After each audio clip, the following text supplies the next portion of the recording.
des gens au niveau de la toile, sur les plateaux de télévision, qui pensent quand même qu'il faut prendre au sérieux ce que M. Effoudou est en train de révéler à Mondovision. Est-ce que désormais, on doit prendre ça avec beaucoup de pincettes, ou alors c'est dire que, de toutes les façons, c'est des bonnes guerres? Je n'aime pas les gens comme Effoudou. Ah bon? Je ne les aime pas. Et pourquoi? Parce que ce sont des gens du système. Ce sont les gens d'un mauvais système qui étaient dans le mauvais système, qui travaillaient pour le mauvais système et qui pensent que ils peuvent prendre le système en otage, régler leurs comptes. Ils viennent nous dire que le système est mauvais le jour où probablement leurs intérêts dans le système n'ont pas été satisfaits. Il ne nous apprend rien. Mais toi aussi, tu ne nous apprends rien. Tu es venu défendre ton client. Ce n'est pas un tribunal ici. Parce que tout ce que toi, tu es en train de présenter, y compris Effoudou, eux-mêmes aussi peuvent amener leurs avocats ici. Imaginez ce que ça va devenir ici pour tous les avocats de tous les mises en cause. Se retrouver ici, chacun pour expliquer comment son client est plutôt propre. Si c'est pour la manifestation, la vérité, tant mieux. Peut-être faudrait-il donc que nous on quitte et que tu organises une émission avec les avocats de tous ces mises en cause. L'avocat a parlé, hein. Si l'avocat Maître Thierry Atangana n'a pas dit la vérité, les autres avocats pourront réagir. Je dis que cette émission... Il y a d'ailleurs des droits de réponse. Je dis que cette émission n'est pas un tribunal. C'est qu'on dit là, on va vous le retourner. Hein. Bien sûr. Quand vous dites que ce n'est pas un tribunal. J'ai 3 versets. Régulièrement, vous venez ici pour nous poser les problèmes fonciers de droit là. Alors que ces problèmes-là, c'est gère au tribunal. Je suis avocat de personne. Ah, d'accord. Je dénonce les dysfonctionnements. Ici, lui, il est l'avocat des gens qui sont mis en cause. Vous pouvez amener le problème au tribunal. Oui, non. Je n'en aime pas. Je ne suis pas forcément la victime. Lui, il est un avocat qui défend quelqu'un qui est au tribunal. Je suis l'un des conseillers vice-amiral. C'est une précision. Tu es je vous dis que lorsque M. Effoudou va sur la toile, c'est pas un tribunal aussi. Je suis... Non, il n'est pas au tribunal. Voilà. Si le monsieur Effoudou... S'il te plaît. Monsieur Effoudou est dans la gadoue. Il est dans la sauvagerie. Ah bon? Il est dans la bêtise la plus abjecte. C'est pour ça que j'ai commencé mon propos en disant je n'aime pas ce qu'il fait. Mais je n'aime pas aussi ce que vous faites. Parce que vous avez le privilège de venir et vous efforcer de blanchir quelqu'un qui est en cause dans des procédures. Mais M. Effoudou également a fait un effort aussi. Effoudou était malfaiteur. On doit laisser dans les malfaiteurs. Pas du tout. Mais ce n'est pas les avocats des malfaiteurs qui viennent sur les plateaux de télévision pour montrer les malfaiteurs. Une précision, monsieur. C'est pas notre rôle. Non, tu as parlé une précision. 2 secondes. Alors. Monsieur le vice-amiral n'est mis en cause en aucune procédure. Ok. Il est mis en cause parce que lui-même il poursuit les gens. Non? Il est partie civile. Peu importe. Il poursuit. Il est dans la procédure. N'est-ce pas? Il est dans la procédure. Il se plaint. Il est mis en cause. Lui-même, bon, Effoudou le met en cause. Allons-y. Gagnons en temps. 3 morceaux. Je parle à ceux qui nous écoutent et qui sont aujourd'hui en fait des victimes. Nos compatriotes d'une manière générale.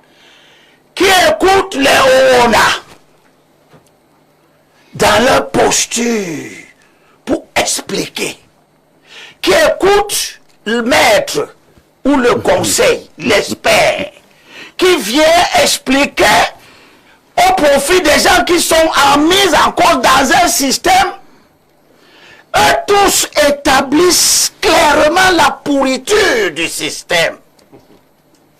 Premier morceau, c'est Paul qui parle, dit à Timothée. Dans 2 Timothée, chapitre 4, verset 3, il y aura une période où ils ne supporteront pas l'enseignement salutaire. Mais selon leur propre désir, ils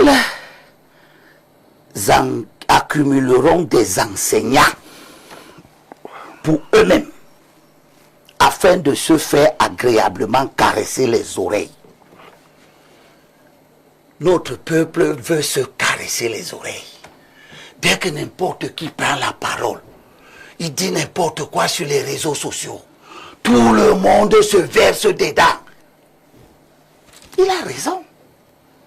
Quand il parle de la culture du fake news, et des gens qui sont devenus ceux qui déterminent notre comportement parce qu'ils se sont donné la liberté de tout dire. Ils disent tout, personne ne leur demande la moindre preuve de leurs allégations. Et Paul dit, ils détourneront leurs oreilles de la vérité, tandis qu'ils se tourneront vers des fables. Et, deuxième morceau choisi, faisons un effort d'aller rapidement. On va aller vite, c'est court. Paul nous met en garde, dit cependant, il y a aussi des faux prophètes parmi le peuple. Les faux prophètes. Gemanto, Maurice Boris Berthaud, Judas. Ils sont tous les jours, ils connaissent tout, ils écrivent sur tout, ils parlent de tout. Tu les appelles des faux prophètes. C'est la Sainte Bible. Il y a aussi des faux prophètes parmi le peuple. Comme il y aura aussi parmi vous des faux enseignants. Des faux enseignants.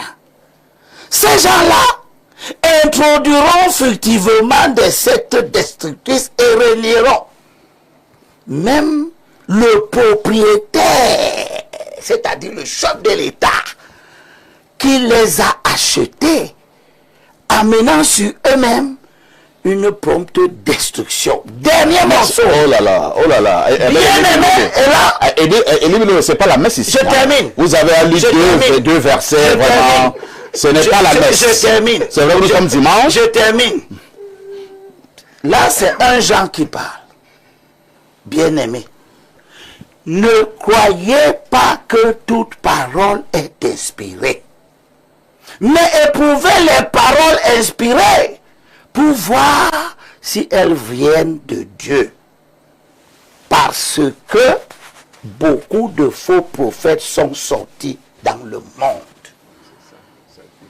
Nous sommes entrés dans un système où quelqu'un est là, il est le capitaine de foutu, il sort, boum, il s'enfuit, il est en Europe, il s'assoit, il porte l'armée, les attributs de la nation camerounaise, de l'État du Cameroun, il se donne là, il croit qu'il nous dit quoi? La première des choses, c'est que Efudou est l'incarnation des dysfonctionnements de ce pays. Il a quel âge? 36 ans. Et tu dis qu'à quel âge il est entré dans le renseignement au haut niveau? 2021, je crois. Vous trouvez normal que dans un pays normal, un enfant à peine éprouvé, vous le mettez dans le système, vous lui êtes dans de telles positions, comme il a dit, c'est un enfant suivi, n'est-ce pas? Il est dans le système des privilèges. Il se retrouve là où se traitent des affaires sensibles et tous les États du monde ont des affaires sensibles. Est-ce que justement c'est pas en cela que ce monsieur Efudou peut justement mettre à nu le pouvoir? Peu importe, s'il n'intéresse pas. Mais en mettant à nu le pouvoir, c'est pas qu'on mette à nu le pouvoir. Voilà. Tu sais pourquoi? Parce qu'apparemment vous soutenez le pouvoir. Non, pas du tout. Je veux dire que Efudou ne nous apprend rien. Il parle de quoi? Il parle de la corruption, non? C'est de la corruption que Efudou parle, n'est-ce pas? Fallait-il attendre qu'il soit lui-même cité dans des affaires de corruption pour commencer maintenant à vouloir nous démontrer que Fouda est corrompu, tel général est corrompu? Nous savons depuis la nuit des temps que la corruption qui gangrène le Cameroun, les officiers généraux sont impliqués dedans. Bon, à notre niveau, nous n'avons pas de preuve. Mais attends, ce n'est pas. Mais vous n'avez jamais eu la preuve de la corruption de personne. Mais ceux qui vont en prison, c'est parce qu'il y a eu des preuves. Et ceux qui ne parlent pas, ils ne le sont pas.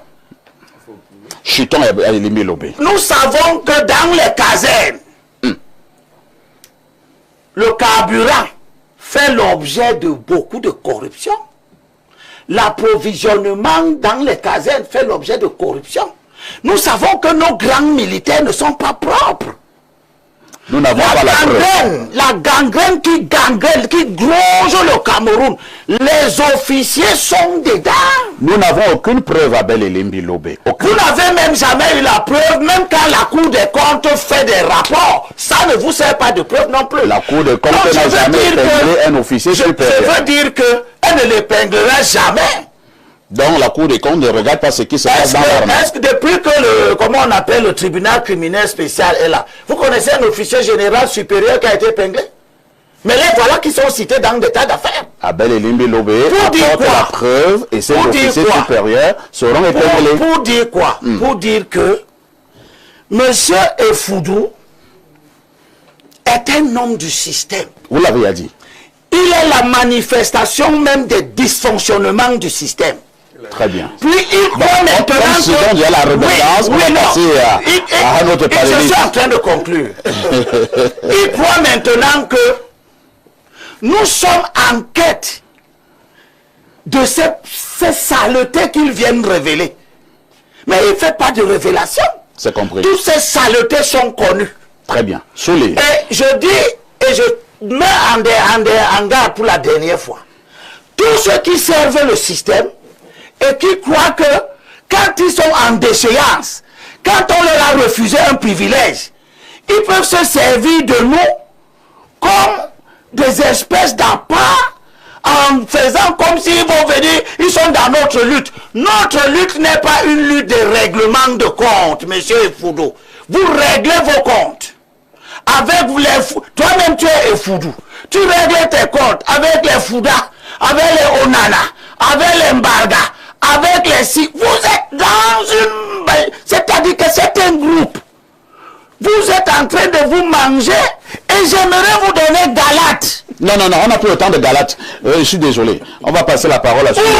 L'apôtre dit, vous continuez à vous mordre. Soulé Noyolo. Les uns les autres. Soulé Noyolo. À vous dévorer mutuellement. Prenez garde de ne vous détruire les uns par les autres. Nous sommes dans un mécanisme de destruction. Abel. Des gens qui croient que dès que vous dites que Fouda a pris l'argent, ça émeut tout le monde. Mais on sait que vous prenez l'argent. Vous l'avez, c'est la 8e fois que vous le dites. Voilà. Merci. Demain seront faits. Abel Elimbi Lobé, Effoudou doit-il craindre pour sa sécurité? Oui, bien sûr. Ah bon? Oui. Mais s'il craint sur sa sécurité, ça veut dire que ce qu'il dit est compliqué. Non. Bon, j'ai cru que vous allez dire ce qu'il dit est vrai. Ouais. Non, moi je n'en sais rien. Vous dites que ce qu'il dit est compliqué. Je ne sais pas si c'est compliqué sans être vrai. Mon mot compliqué, là, je l'ai utilisé à bon escient. Moi, je ne saurais pas. Effoudou doit faire attention. Parce qu'il s'attaque aux gens. Et comme il s'attaque aux gens, ces gens-là peuvent se venger. Il est en train de se venger lui-même. Je veux dire à mes amis politiques que notre lutte pour l'avènement d'un nouvel ordre politique, ce n'est pas une lutte de règlement des comptes. Il ne faut pas croire que nous sommes là et vous ne nous apprend rien. Nous savons depuis des années et des années, quand lui, il était dans le système, que ce système marche mal. Fallait-il qu'on cite spécifiquement des gens haut placés pour qu'on s'en rende compte que le système marche mal? Le système s'il marche mal depuis des années. C'est comme les voyages du président à des destinations inconnues. C'est pas la première fois. Donc ça ne doit pas nous émouvoir. Monsieur le Président, restez là-bas. Ce ne sont pas des destinations inconnues. Le président est en Suisse et il ne revient pas à vous d'intimer l'ordre du président de rester. Non, je lui dis non, c'est un conseil. Comme vous nous lui demandez de rentrer. Les autres lui demandent de rentrer. Et toi tu lui demandes de rester. Moi je lui dis de rester là-bas. Ceux qui lui demandent de rentrer là maintenant, quand on se plaignait qu'il part trop à l'étranger, il nous disait qu'il part travailler. Il se plaignent de quoi maintenant? Papa, reste là-bas. Démontre à tous ceux qui t'ont soutenu qu'ils étaient des menteurs. Restez là-bas, même un an. Tu es déjà à 63 jours. Continue. Laisse-les ici. Il nous disait hier que c'est bien. Si c'est bien de rester 40 jours, ça peut être bien de rester 70 jours. Restez dehors, restez ici, qui parle comme il veut. Merci. Bon, Hein. je termine. Bien sûr. Oui, oui, tu vas Vous venez de l'autre là, Souli. Non, non, il va revenir. Allons-y, Abel. Ngongo. Assomo. Fouda. L'autre, l'amiral, le chef d'état-major particulier. Amogo. Amogo. Vous voyez, vous êtes tous la même chose. Non, vous êtes là, vous êtes là dans des sous-entendus très compliqués. Vous tous là, Assomo. Avec Non. tous les autres. Avec les tribalisme sur ce plan. Avec les Efoudou. Avec les madames. Les messieurs. Ceux à qui on ne veut pas, comment ils appellent ça, quand on appelait ça quoi? Gré à gré. La Bible vous dit, Galates, c'est Paul qui parle. Galates chapitre 5, verset 15. Si vous continuez à vous mordre et à vous dévorer les uns les autres, prenez garde que vous ne soyez anéantis les uns par les Et la théorie alliée sont versées. C'est ce qui est en train de se passer. Merci. Vous êtes en train de vous anéantir les uns par les autres. Et je vous exhorte, on vous a compris, de vous faire preuve de retenue. Toutes vos révélations, toutes ces saletés, cette ambiance délétère que vous créez, ça ne nous intéresse pas. Ce qui nous intéresse, c'est que on organise des élections propres nous en parlons, et que les Camerounais se dotent d'un nouveau chef de l'État. Et vous allez tirer les leçons. On vous a dit, vous allez voir. Soulé, est-il possible que d'autres Efoudou, pour l'heure, soient encore cachés